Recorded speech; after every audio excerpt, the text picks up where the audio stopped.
अमानत अमीन प्रशिक्षण केंद्र लक्ष्मी नगर गया में आप सभी का हार्दिक स्वागत है। अमीन पढ़ाई से संबंधित आज का टॉपिक हमारे राज्य में विशेष सर्वेक्षण हो रही है, उसको बिहार विशेष सर्वेक्षण एवं बंदोबस्त अधिनियम 2011 संशोधित अधिनियम 2017 नियमावली 2012 संशोधित अधिनियम 2019 के तहत हमारे राज्य बिहार में विशेष सर्वेक्षण हो रही है और इसी से संबंधित आज का टॉपिक है कि बिहार विशेष सर्वेक्षण 2011 के अंतर्गत होने वाले प्रक्रिया का महत्वपूर्ण चरण, यानी ये जो सर्वेक्षण हो रही है ये कितने चरणों में पूरा होगी और कैसे पूरा होगी उसके बारे में जानकारी प्राप्त करेंगे। तो सबसे पहला कार्रवाई क्या होगा, कोई भी श्री गणेश किया जाता है तो श्री गणेश सर्वेक्षण का होगा संपूर्ण सर्वेक्षण पूर्व गतिविधियां, यानी कोई भी काम करने से पहले उसकी तुल तैयारी किया जाता है। शादी होता है तो उससे पहले माड़ो तिलक ये चीज यानी पूरा व्यवस्था किया जाता है, वैसे ही ठीक यह सर्वेक्षण पूर्व गतिविधियां हैं। इसमें इस प्रक्रिया में हवाई सर्वेक्षण द्वारा धरातल पर मानचित्र के साथ सत्यापन किया जाता है, यानी यह जो सर्वेक्षण है पूर्णतः हवाई सर्वेक्षण पर आधारित है। यह मानव बल का प्रयोग कर के सर्वेक्षण नहीं है, ये और भी पहले जितने भी सर्वेक्षण कराए गए हैं उन सभी से यह सर्वेक्षण भिन्न है। इसमें केवल और केवल मशीनरी का प्रयोग किया गया है और किया जा रहा है। तो सबसे पहले इस प्रक्रिया में क्या होगा, जो हवाई फोटोग्राफी है, हवाई जहाज से जो फोटो लिया गया है उसको धरातल के साथ सत्यापन कराया जाएगा और उसी समय सत्यापन मानचित्र को कराया जाएगा। उसके साथ रैयतों का स्वामित्व जमीन किसका है उसकी निर्धारण करने के लिए प्रक्रिया की जाएगी। फर्स्ट में उसमें आपको शिविर निर्माण से लेकर के रैयतों द्वारा दस्तावेज जमा कराना शिविर में इत्यादि शामिल है। उसके बाद क्या प्रक्रिया होगा, उसके बाद किस्तवार की प्रक्रिया होगी। इस प्रक्रिया में जो हमारे खेत विद्यमान है मेड़ सहित उसका खाका तैयार किया जाएगा तथा उसी समय गांव की सीमा का निर्धारण किया जाएगा, क्योंकि जितना भी सीमा पहले निर्धारण किया गया है सभी अभी विलुप्त हो चुका है, खत्म हो चुका है। तो वहां पर किस्तवार कार्य में ही खाका तैयार किया जाएगा तथा ग्राम सीमा का सत्यापन किया जाएगा, 3 सीमानी का सत्यापन किया जाएगा और पहचान किया जाएगा और उसी समय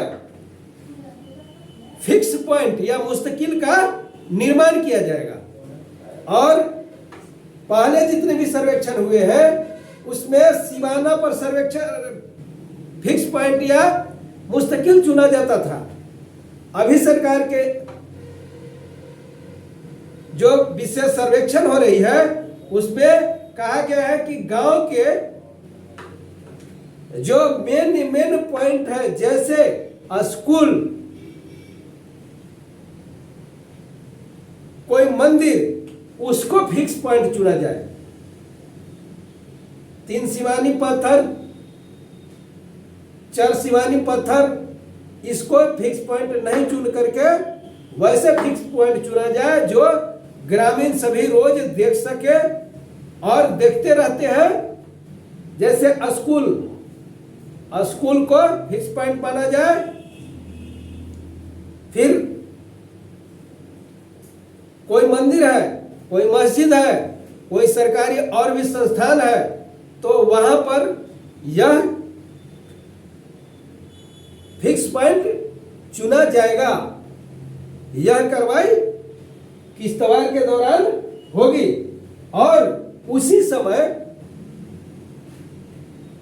स्केल के आधार पर नक्शा तैयार किया जाएगा, खाका तैयार किया जाएगा। ऑलरेडी नक्शा तो तैयार किया जा चुका ही है हवाई फोटोग्राफी के द्वारा, तो वहां पर उसको केवल सत्यापन किया जाएगा और खाका तैयार किया जाएगा। अब किश्तवाड़ कार्य हो गया, सबसे पहले तो सर्वेक्षण पूर्व गतिविधि हो गया, उसके बाद किश्तवाड़ कार्य भी हो गया। किश्तवाड़ के बाद खाना पूरी होगी। तो इसमें क्या होगा, किश्तवाड़ कार्य में जो खाका तैयार किए हैं मेड़ों के साथ खेत का, उसमें प्लॉट नंबर डाला जाएगा और भूमि अधिकारियों के बनाम खतियान तैयार किया जाएगा और खतियान में जो विवरण होता है यहीं पर खतियान के सभी खाना में भरा जाएगा, जिससे कि स्वामित्व का निर्धारण हो, खेत पर किसका अधिकार है वो निर्धारण हो।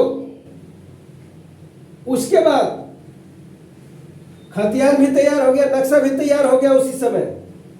तो अगली जो कार्रवाई होगी उस सुनवाई की कार्रवाई होगी। सुनवाई इसमें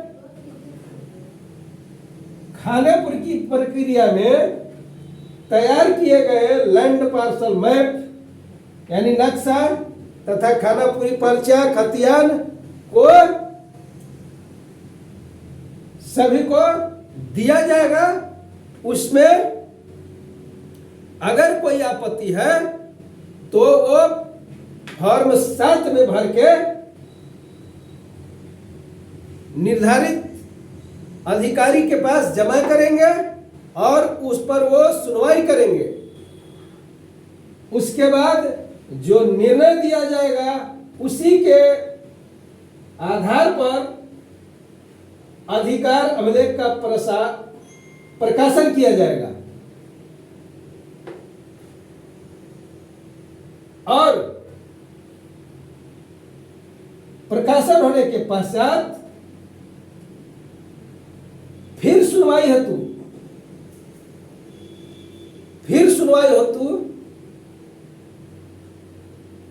अगर कोई त्रुटि रह गई हो तो फिर से उसको दावा आपत्ति देने का अधिकार होगा और पुनः फिर दावा या आपत्ति दे सकते हैं। अगर दावा आपत्ति नहीं हुई तो फिर आगे बढ़ेगी प्रारूप प्रकाशन के पश्चात पुनः सुनवाई एवं लगान का निर्धारण। इस प्रक्रिया में अधिकार अभिलेख जब प्रकाशन हो जाती है तो सभी रैयतों को दिया जाएगा।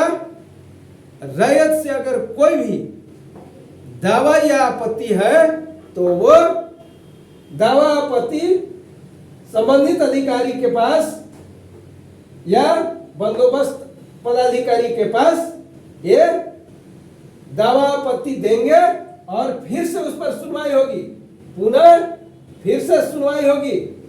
उसके बाद कोई त्रुटि नहीं रहता है तो सरकार द्वारा निर्धारित रेंट रोल बनाया जाएगा, लगान तालिका बनाई जाएगी।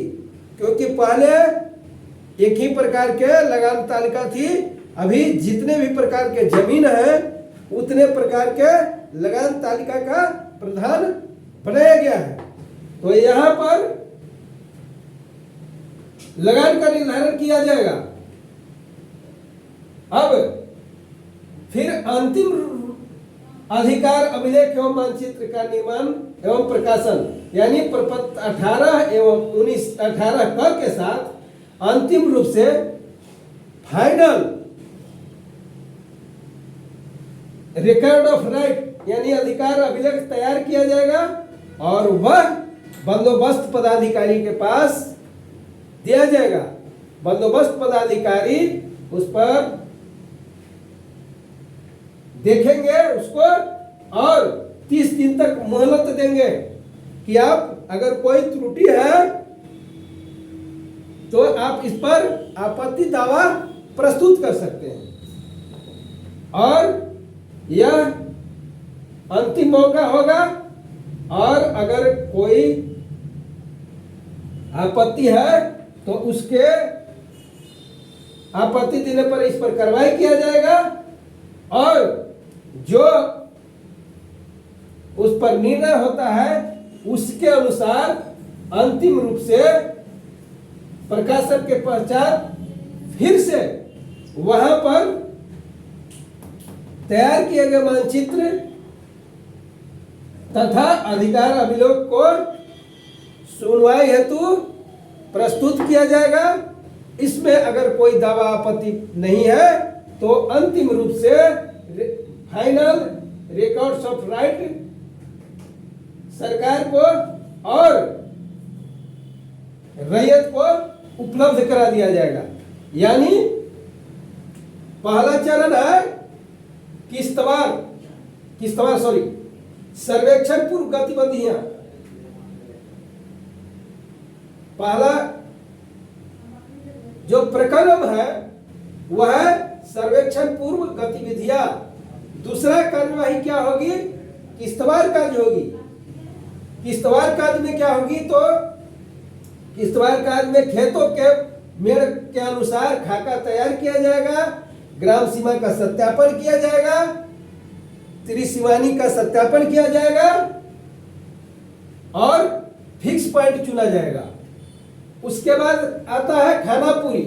इसमें जो खाना बनाया गया था, खाका बनाया गया था, उसमें प्लॉट नंबर डाला जाएगा और खतियान का निर्माण किया जाएगा और स्वामित्व निर्धारण से संबंधित सभी कॉलम को खतियान के भरा जाएगा। अगला है सुनवाई। सुनवाई के दौरान इस प्रक्रिया में खानापुरी में तैयार किए गए एलपीएम लैंड पार्सल मैप तथा खानापुरी पर्चा बांटा जाएगा, खतियान बांटा जाएगा। इसमें कोई आपत्ति होने पर रैयत प्रपत्र 7 में दावा आपत्ति देगा और उस पर सुनवाई होगी। सुनवाई के पश्चात अधिकार अभिलेख एवं मानचित्र के प्रारूप प्रकाशन। उसके बाद अधिकार अभिलेख और मानचित्र का प्रकाशन किया जाएगा। उसके बाद भी सुनवाई का मौका दिया जाएगा। सुनवाई के दौरान जो भी निर्णय होगा उसके अनुरूप अगर कोई फिर से दावा आपत्ति हो तो इस पर फिर से सुनवाई होगी। सुनवाई होने के बाद जो पश्चात जो निर्णय होगा उसके बाद आगे की कार्यवाही किया जाएगा। उसमें आगे की कार्यवाही अगला प्रारूप प्रकाशन के पश्चात पुनः सुनवाई एवं लगान का निर्धारण। अधिकार अभिलेख जब प्रकाशन हो जाती है और पुनः कोई त्रुटि हो तो फिर से सुनवाई करने का मौका दिया जाएगा और जो निर्णय होगा उसके अनुसार लगान का निर्धारण किया जाएगा। अब लगान निर्धारण हो गया तो अंतिम अधिकार अभिलेख एवं मानचित्र का निर्माण तथा प्रकाशन किया जाएगा, जिसमें प्रपत्र 18 एवं प्रपत्र 18 क के साथ अंतिम रूप से फाइनल रिकॉर्ड ऑफ राइट अधिकार अभिलेख तैयार कर बंदोबस्त पदाधिकारी के पास भेजा जाएगा और बंदोबस्त पदाधिकारी उसको देखने के बाद सार्वजनिक करेंगे। सार्वजनिक करने के बाद 30 दिन के अंदर कोई आपत्ति या दावा है तो फिर से दावा आपत्ति प्रस्तुत किया जाएगा। उसी के आधार पर अंतिम रूप से लास्ट प्रकाशन किया जाएगा और अंतिम रूप से प्रकाशन के पश्चात पुनः फिर सुनवाई कर अंतिम रूप से अधिकार अभिलेख तथा मानचित्र तैयार कर रैयत तथा सरकार को उपलब्ध करा दिया जाएगा और यह अंतिम रूप से प्रकाशित अधिकार अभिलेख तथा मानचित्र को रैयत को बांटा जाएगा और सरकार को दे दिया जाएगा। हमने बिहार विशेष सर्वेक्षण 2011 के अंतर्गत होने वाली प्रक्रिया का महत्वपूर्ण चरण सिलसिलेवार ढंग से